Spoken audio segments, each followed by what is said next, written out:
morning, y'all. We're getting up and getting going so we can get dressed for church. And we're just going to make some pancakes on a stick for breakfast this morning. So I just have some of this Johnsonville sausage. We're just going to get a sear on these and then steam them to cook them through before we dip them in our pancake batter for the pancake on a stick portion. So I'm just going to put all of these down in here. We will have some extras today, and I'll freeze those so that they can pop them out of the freezer and into the microwave for an easy breakfast. You can even use the regular Johnsonville sausages if you want. You don't have to be the maple. Okay, so I know I have them jam-packed in here, but I've got both packs in here, and they've got a little bit of sear on two sides. Just turning a few that look like they needed a little bit more. Now I'm going to add in some water, and I'm just going to cover these, and that way I can make sure they get cooked all the way through, and I don't have any raw sausage in the middle of our pancake sticks. Okay, y'all, so our sausages are done. We're just going to take them all out. I'm moving them to a paper towel so that they can dry off a little bit. Okay, so while our oil heats up, these have been sitting for just a minute, so they're still pretty warm. I'm just going to go ahead and push them onto our skewer, and then I'm just going to drop them in our batter. I'm going to work with a few at a time, but just taking them into that batter, kind of twisting it around and making sure it's all coated. Now while I do these others, I'm just going to let it sit in there. Good morning, baby. So I like the blueberry flavoring of these. So have y'all ever had any flavor of pancake on a stick that's not like just the plain or blueberry? Because I always think that we could try a different flavor. I don't know how, like the strawberry cheesecake or even the chocolate chip, how any of those would be. I mean, we're open to trying new things. I should get a pack and just kind of try one sometime. So it's not quite ready. It looked like it. We had a lot of bubbles starting to happen. Yep, I think we're ready. So we're just going to keep dipping and dropping these in. Now they just take a few minutes until they're golden brown. We're running behind this morning, so we're just going to make these to go. I'm adding a little bit of syrup to the cups, and these are our little pancake on a stick. I'm just going to drop 2 in each one, and I broke this one, so I'm going to break it like I broke the stick with stirring it.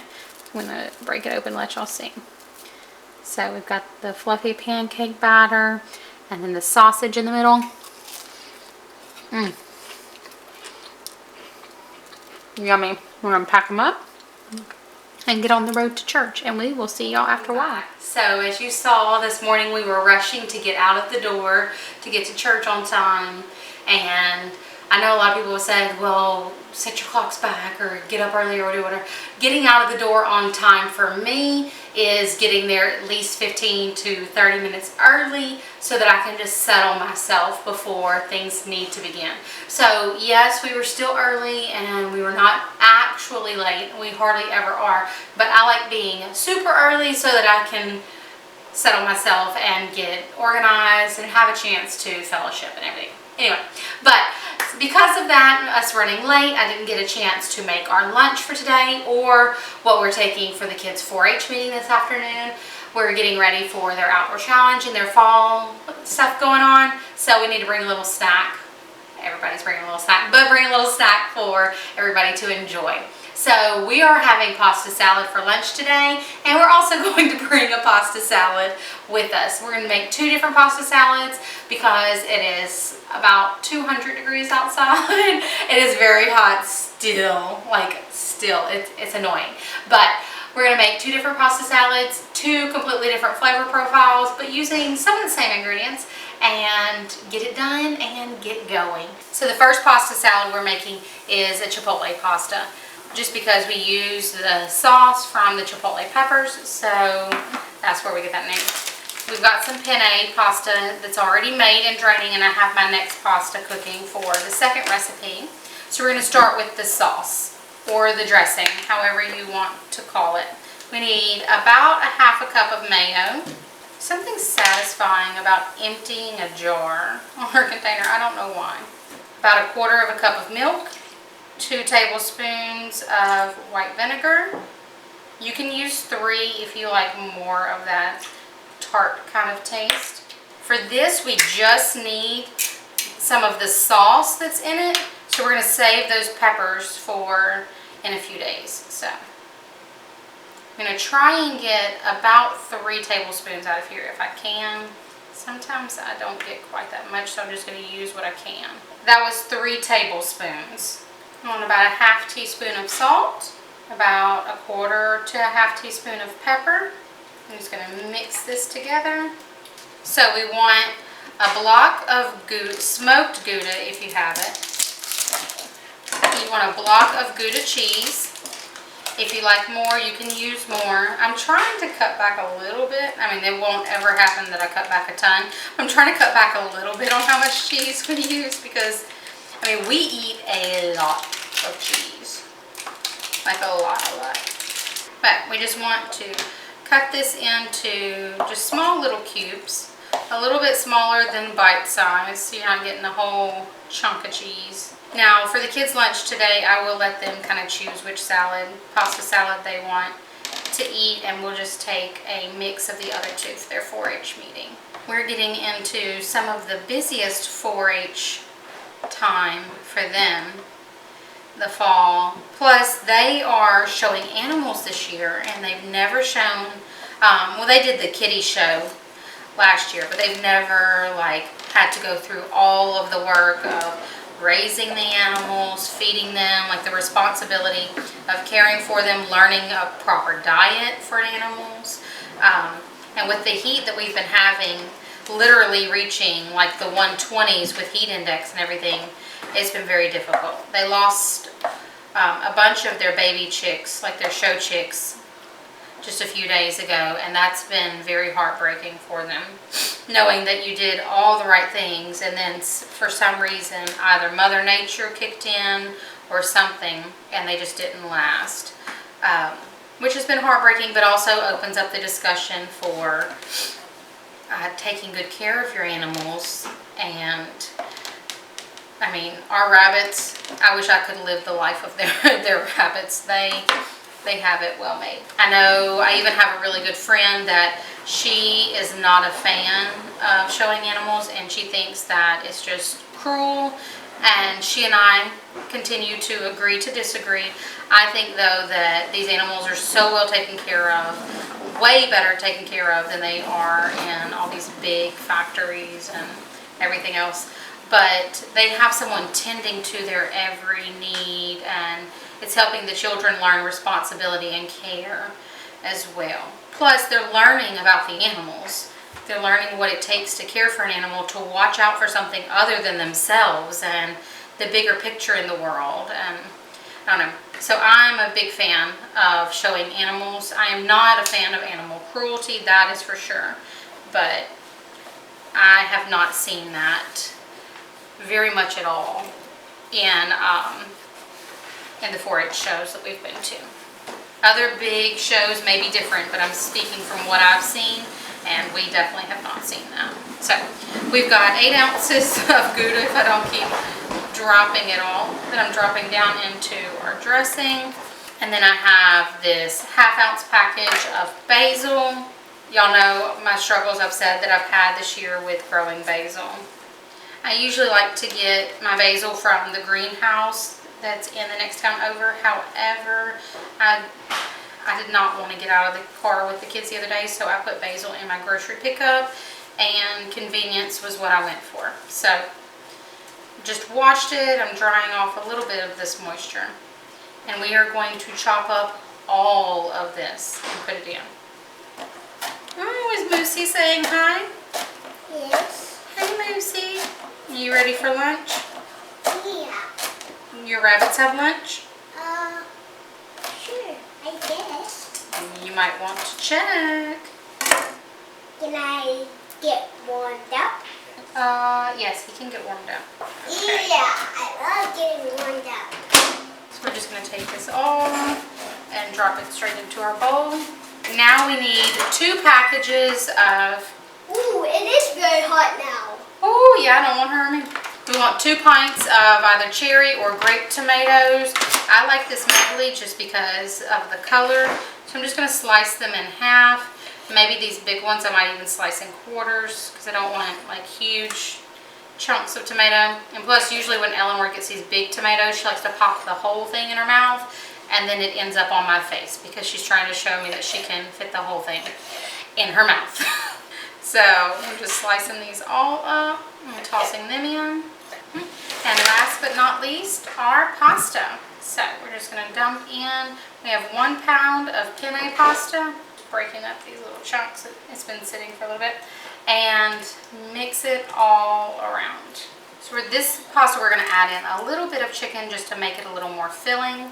But with all of those tomatoes and basil, you'll definitely get a punch of flavor even without the chicken. If you just want this like as a side dish, or if you're vegetarian and you don't want the meat in there.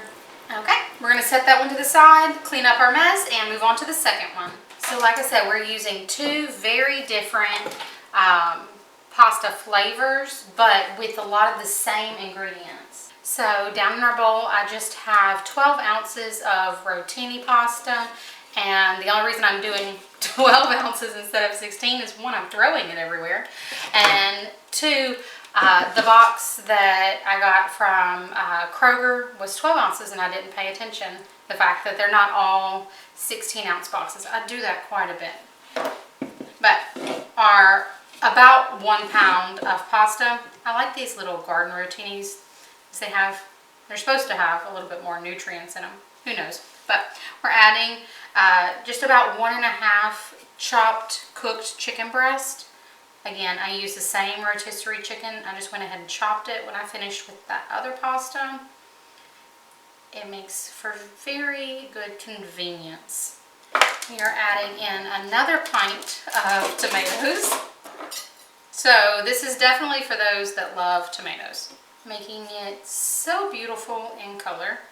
Eleanor used to be where she would not eat any of these tomatoes except for the red ones. She just, I don't know why, she thought they would taste really gross, and now she loves these medley tomatoes. She gets these quite often for a snack. So if we have any that I buy and I don't tell her, like, I need to save that, it's for dinner or it's for whatever, I'll come in here and they will be gone. That's why we always buy a ton. Like, this snack pack is awesome to just throw in the lunch bag whenever we're like packing stuff for 4-H meetings or church meetings or wherever we have to go. Okay, I knew I needed my cutting board for one more thing.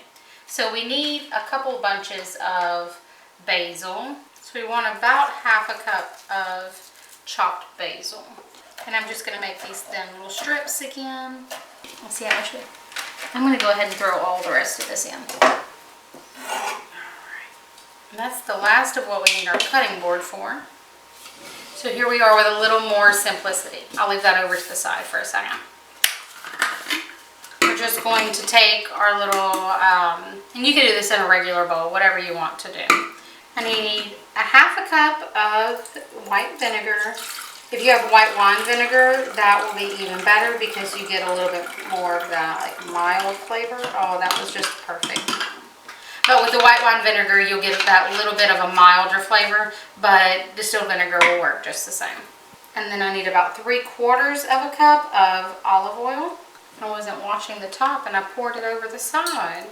So I'll clean up my mess real quick.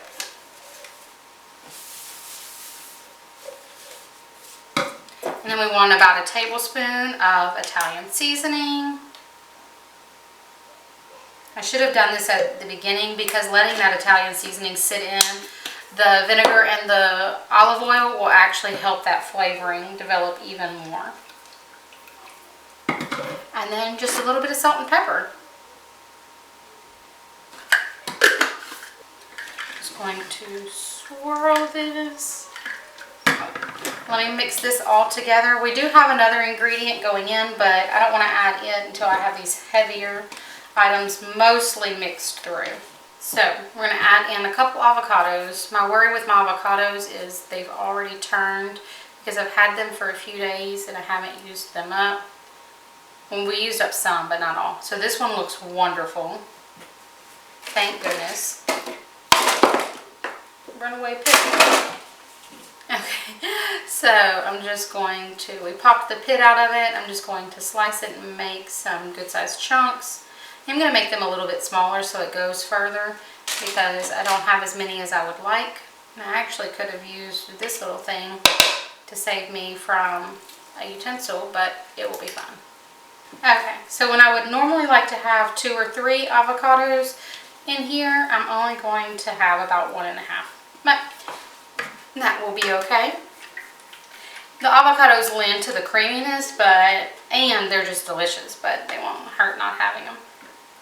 We're just going to pour over our dressing. Now, if you like red onion, that would be something good to add to this. However, we're not a fan of raw onions, so I'm leaving it out. Let's see. A little more salt and just a touch of pepper. Now these will get better as they sit, so we're going to wrap them up. We only have a couple of hours before the meeting, so they won't sit as long as I would like them to. They'll still be delicious. The kids can have either one, but I can almost guarantee that this is the salad that they're going to choose. So we're going to get our lunch made and we will see y'all later.